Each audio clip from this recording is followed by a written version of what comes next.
Hari ini AA mau membahas kasus penghabisan nyawa seorang wartawan senior di Palembang yang sempat ramai pada bulan September 2010, di mana ada sebuah kasus yang awalnya disangka bundir, namun berubah menjadi penghabisan nyawa berencana yang dilakukan oleh orang terdekat korban. Motifnya kayak gimana sih dan kisahnya seperti apa? Jadi ceritanya gini nih lur. Kita kenalan dulu dengan sosok korban bernama Arsep Pajario. Arsep ini lahir pada tanggal 23 November 1968 di Prabu Muli, Sumatera Selatan. Pria berusia 42 tahun ini tumbuh dalam keluarga sederhana yang dikenal rukun dan dekat. Sejak kecil, Arsep dikenal sebagai sosok yang ramah, aktif, dan mudah bergaul. Di mata keluarga, Arsep mengenang sosoknya sebagai pribadi yang sangat baik, penyayang, dan bertanggung jawab. Sejak kecil, Arsep dikenal sebagai anak yang ramah, gak pernah menimbulkan masalah, dan selalu menjaga hubungan baik dengan keluarga besar di Prabu Muli, Sumatera Selatan. Dia tumbuh dalam lingkungan keluarga yang sederhana, namun harmonis, dan selalu berusaha membalas kebaikan orang tua, serta membantu saudara-saudaranya. Menurut cerita keluarga, Arsep adalah tipe orang yang gak pernah lupa pulang kampung setiap lebaran atau momen penting keluarga. Dia selalu menyempatkan diri untuk berkumpul, berbagi cerita, dan memberikan perhatian kepada orang tua dan saudara-saudaranya. Arsep juga dikenal dermawan, sering membantu keponakan dan adik-adiknya yang membutuhkan bantuan, baik secara materi maupun nasihat. Sebagai anak laki-laki yang belum menikah, Arsep menjadi tumpuan harapan keluarga. Dia dikenal pekerja keras dan sangat mencintai pekerjaannya sebagai wartawan.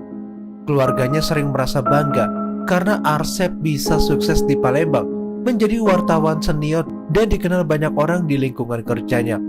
Keluarganya juga menilai Arsep sebagai sosok yang sederhana, gak neko-neko, dan selalu menjaga nama baik keluarga.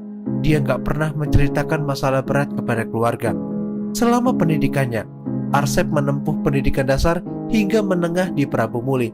Setelah lulus, dia merantau ke Palembang untuk mencari kehidupan yang lebih baik dan meniti karir. Meski jauh dari kampung halaman, Arsep tetap menjaga hubungan baik dengan keluarganya.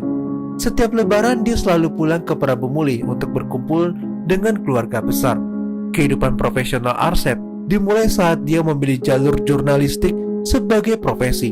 Selama lebih dari 15 tahun berkarir, Arsep membangun reputasi sebagai wartawan senior yang profesional, berdedikasi, dan dipercaya oleh banyak narasumber, terutama di lingkungan pemerintah kota Palembang. Di mata teman-teman kerjanya, sosok Arsep ini sangat positif dan inspiratif. Dia selalu bersikap sopan kepada siapa aja, baik kepada sesama jurnalis, narasumber, maupun staf redaksi. Arsep dikenal sangat berdedikasi dalam pekerjaannya. Dia sering mengambil tugas liputan yang menantang, terutama di lingkungan pemerintah kota Palembang, dan selalu menyelesaikan pekerjaannya dengan profesional. Teman-teman kerjanya menyebut Arsep sebagai sosok yang gak pernah mengeluh, meski beban kerja berat, dan selalu siap membantu rekan yang membutuhkan masukan atau bantuan di lapangan. Selain itu, Arsep dikenal juga sebagai pribadi yang humoris dan mudah mencairkan suasana.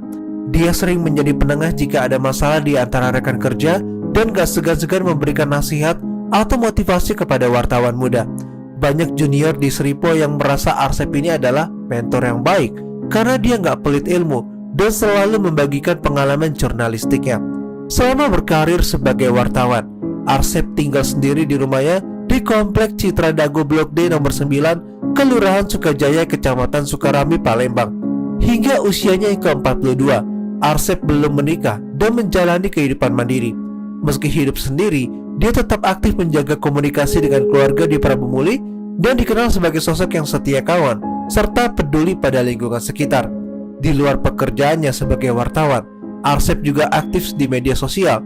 Dia sering berinteraksi dengan rekan dan keluarganya melalui jejaring sosial, menunjukkan kepribadiannya yang terbuka dan mudah bergaul. Kisah ini bermula pada awal tahun 2010. Arsep berkenalan dengan seorang pria asal Palembang bernama Stevi Andila Panjaitan. Dia awalnya dikenalkan sama keponakannya sendiri bernama Yudhistira. Stevi ini adalah teman kuliah Yudhistira. Sebelum kita lanjut, AA mau cerita sedikit nih latar belakang pelaku. Stevi Andila Panjaitan adalah pemuda berusia 19 tahun yang berasal dari Deli Serdang, Sumatera Utara. Saat kejadian, Stevi berstatus sebagai mahasiswa semester 3 jurusan akuntansi di sebuah universitas swasta di Sumatera Utara, meskipun lebih sering berada di Palembang. Stevi dikenal sebagai pemuda yang supel, mudah bergaul, dan cukup cerdas dalam beradaptasi di lingkungan baru. Namun dia juga dikenal memiliki masalah keuangan dan sering berpindah-pindah tempat tinggal. Dalam keseharian, Steffi sering mengandalkan bantuan teman-teman dan orang terdekat untuk kebutuhan hidup sehari-hari. Ketergantungan finansial ini membuatnya sering merasa tertekan, terutama ketika nggak bisa memenuhi kebutuhan sendiri atau harus mengembalikan uang yang pernah dipinjam. Steffi nggak memiliki pekerjaan tetap dan hidup sebagai perantau di Palembang. Seperti itulah gambaran si pelaku. Kita lanjut ke ceritanya. Jadi setelah perkenalan itu, Steffi mulai sering berkunjung ke rumah Arsep di Komplek Citra Dago, Sukarami, Palembang. Pada awalnya hubungan mereka bersikap biasa, seperti antara teman baru atau kenalan. Namun karena Steffi ini adalah perantau muda yang belum memiliki pekerjaan tetap dan jauh dari keluarga, dia kerap kali meminta bantuan kepada Arsep, baik berupa uang, terus pulsa, maupun juga makanan. Arsep yang dikenal ramah dan suka membantu gak keberatan menolong Steffi. Seiring waktunya berjalan, intensitas pertemuan mereka meningkat. Steffi bahkan beberapa kali menginap di rumah Arsep, terutama ketika dia kesulitan uang atau gak punya tempat tinggal sementara. Arsep juga mengajak Steffi dalam berbagai aktivitas sosial, bahkan memperkenalkannya kepada teman-teman dan rekan kerja sebagai teman dekat. Kedekatan ini menjadi semakin intens menjelang peristiwa tragis yang menimpa Arsep. Hubungan antara Arsep dan Steffi berkembang dari pertemanan biasa menjadi relasi yang lebih personal dan gak jelas. Arsep yang belum menikah dan tinggal sendiri tampak menikmati kehadiran Steffi sebagai teman akrab di rumahnya. Sementara itu, Steffi merasa diuntungkan secara materi dan emosional karena mendapatkan tempat tinggal, makanan, dan uang saku dari Arsep. Namun hubungan ini juga mulai diwarnai ketergantungan dan ketidaknyamanan. Steffi mulai merasa gak enak hati karena sering menerima bantuan, akan tetapi dia juga gak mampu menolak karena memang membutuhkan dukungan finansial. Di sisi lain, Arsep mulai menunjukkan ketertarikan lebih dari sekedar teman, yang membuat Steffi ini merasa serba salah. Seiring waktu berjalan, hubungan mereka semakin ambigu. Arsep mulai mengungkapkan keinginan untuk menjalin hubungan lebih intim, bahkan secara ehem-ehem. Permintaan ini gak langsung diiyakan oleh Steffi, namun dia tetap bertahan dekat dengan Arsep karena alasan ekonomi dan solidaritas sebagai perantau. Pada hari-hari terakhir sebelum kejadian, hubungan mereka terlihat semakin dekat di mata orang lain. Arsep bahkan membawa Steffi ke salon Purnama dan memperkenalkannya kepada rekan-rekan sebagai teman dekat. Namun di balik kedekatan itu, Steffi menyimpan kegelisahan karena merasa permintaan-permintaan Arsep mulai melampaui batas kenyamanan. Hubungan yang tadinya saling menguntungkan ini mulai berubah menjadi beban bagi Steffi, terutama ketika Arsep menuntut pengembalian uang yang telah diambil oleh Steffi tanpa izin. Konflik antara Arsep dan Steffi Andila Panjaitan berawal dari dua faktor utama, yaitu permintaan hubungan ehem-ehem sesama jenis dan konflik keuangan. Berdasarkan pengakuan pelaku dan hasil penyelidikan polisi, Arsep meminta Steffi untuk melakukan hubungan ehem-ehem seperti kulum-kulum Joni dan dituspol pada malam 14 September 2010. Steffi menolak permintaan ini, tetapi Arsep terus mendesak sambil mengungkit-ungkit bantuan yang pernah diberikan, seperti uang saku, pulsa, dan tempat tinggal. Selain itu, Steffi sebelumnya telah mencuri uang Rp300.000 milik Arsep tanpa izin. Uang itu dia gunakan untuk membayar utang kepada temannya, si Denny. Arsep meminta pengembalian uang itu, yang membuat Steffi merasa terpojok dan semakin emosional. Situasi ini menjadi pemicu konflik yang berujung pada tindakan kekerasan fatal.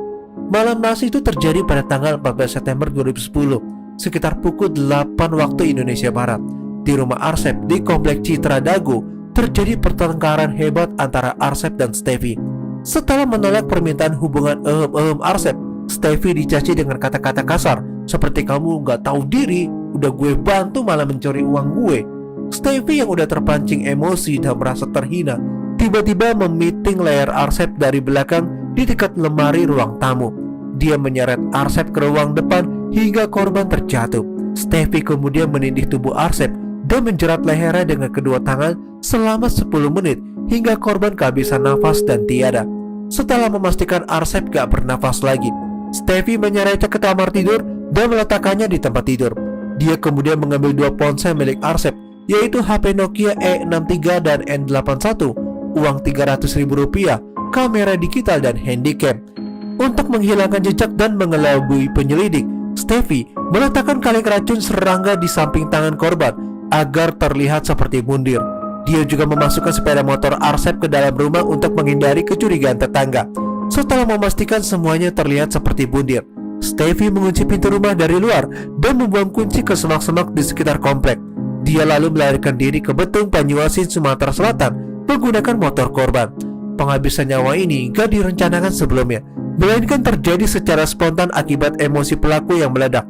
Namun setelah menghabisi, Steffi merancang skenario untuk mengelabui penyelidik dan menghilangkan jejak. 3 hari setelah penghabisan nyawa, pada hari Jumat 17 September 2010, tubuh Arsep ditemukan di rumahnya. Penemuan ini bermula dari kekhawatiran keluarga, terutama keponakannya Mahardiko, karena sejak 3 hari yang lalu, Arsep gak bisa dihubungi melalui telepon seluler. Awalnya keluarganya mengira Arsep ini hanya sibuk, akan tetapi setelah 3 hari gak ada kabar, mereka mulai curiga dan memutuskan untuk mendatangi rumahnya. Ketika Mahardiko tiba di rumah Arsep pada siang hari, dia menemukan rumah dalam keadaan terkunci rapat. Mahardiko mencium bau busuk yang menyengat dari dalam rumah dan melihat banyak lalat di sekitar jendela kamar. Setelah berhasil masuk ke dalam rumah dan mendapati tubuh Arsep udah dalam kondisi yang sangat mengenaskan, tergeletak terlentang di atas tempat tidur, mengenakan kaos putih bermotif dan celana jeans biru dengan tubuh yang udah membengkak. Di dekat tubuhnya terdapat kaleng racun nyamuk semprot. Kondisi tubuhnya menunjukkan bahwa Arsep kemungkinan udah tiada selama 3 hari sebelum ditemukan. Pada awalnya keluarga dan polisi menduga Arsep ini bundir karena adanya racun nyamuk di dekat tubuhnya. Namun setelah pemeriksaan lebih lanjut, diketahui sejumlah barang berharga milik Arsep seperti ponsel, laptop, dan kamera hilang. Sementara pintu jendela dan atap rumah gak ada yang rusak. Kunci rumah juga gak ditemukan di lokasi. Penemuan tubuh ini langsung dilaporkan ke pihak berwajib. Polsek Sukarami bersama tim Polresta Palembang segera mendatangi tempat kejadian perkara untuk melakukan olah TKP dan identifikasi. Tubuh Arsep kemudian dibawa ke Rumah Sakit Muhammad Hossein untuk diotopsi. Sementara polisi mulai mendalami kasus tersebut dengan memeriksa saksi-saksi dan mengumpulkan bukti di lokasi kejadian. Setelah tubuh Arsep ditemukan, polisi bergerak cepat melakukan penyelidikan. Kapolda Sumatera Selatan segera membentuk tim khusus gabungan dari Polda Sumsel dan Polresta Palembang untuk menyelidiki kasus ini.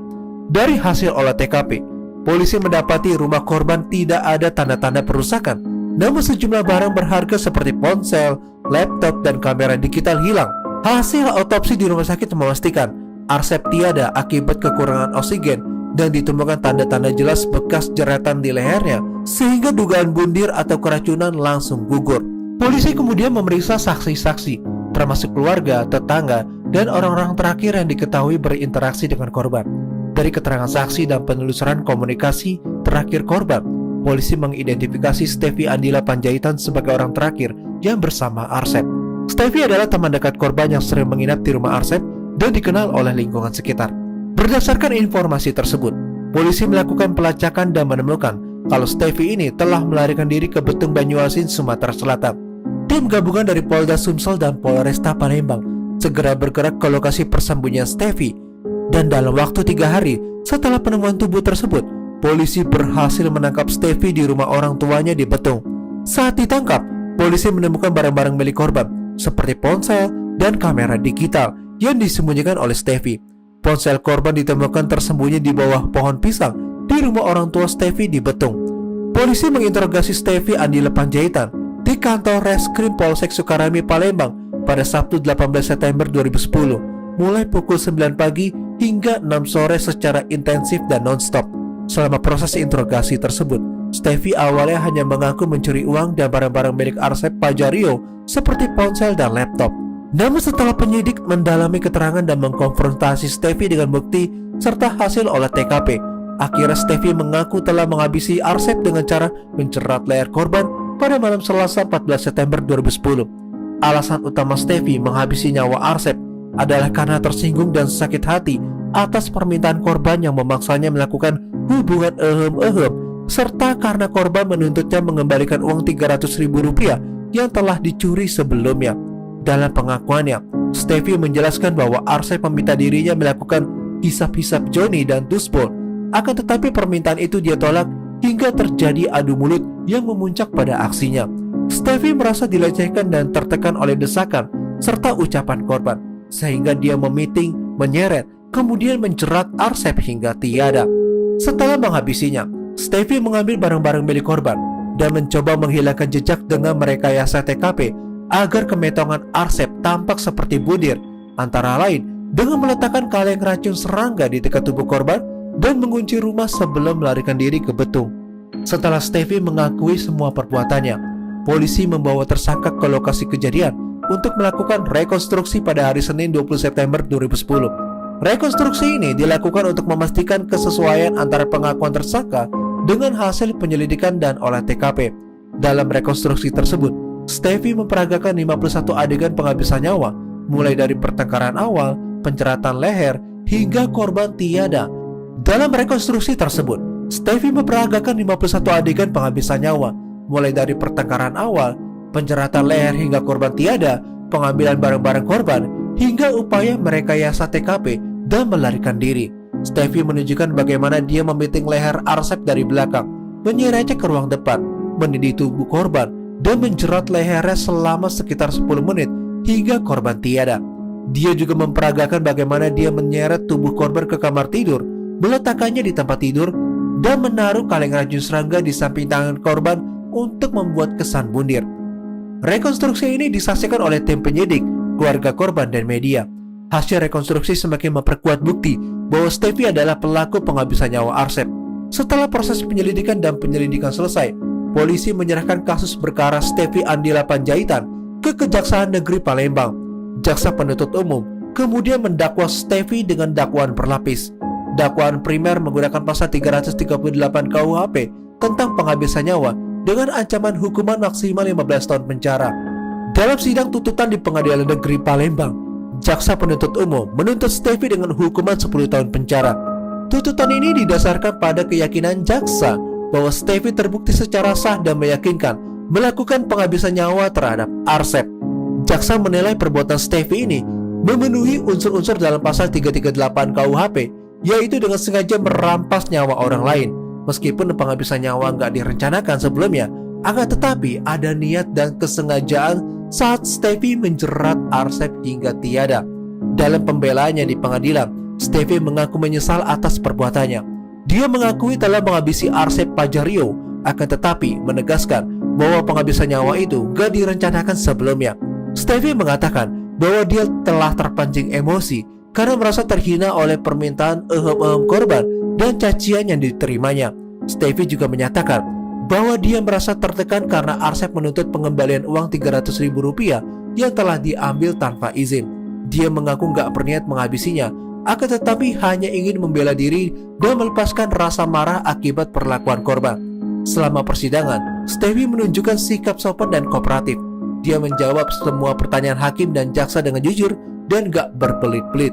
Sikap ini menjadi salah satu pertimbangan majelis hakim dalam menjatuhkan vonis. Setelah melalui proses persidangan yang panjang, Majelis Hakim Pengadilan Negeri Palembang akhirnya menjatuhkan vonis 8 tahun penjara kepada Steffi Andila Panjaitan pada sidang yang digelar 7 Maret 2011. Steffi dinyatakan terbukti secara sah dan meyakinkan melanggar pasal 338 KUHP tentang penghabisan nyawa. Vonis ini lebih ringan dari tuntutan jaksa penuntut umum yang meminta hukuman 10 tahun penjara. Majelis Hakim mempertimbangkan pengakuan menyesal dari pelaku dan sikap sopan selama persidangan sebagai alasan pemberian hukum lebih ringan. Keputusan ini memicu kekecewaan mendalam dari keluarga korban dan komunitas jurnalis yang menilai hukuman tersebut terlalu ringan dan gak memberikan efek jera bagi pelaku kekerasan terhadap jurnalis. Keluarga korban menyatakan keberatan dan mempertimbangkan untuk mengajukan banding, berharap agar hukuman diperberat minimal 12 tahun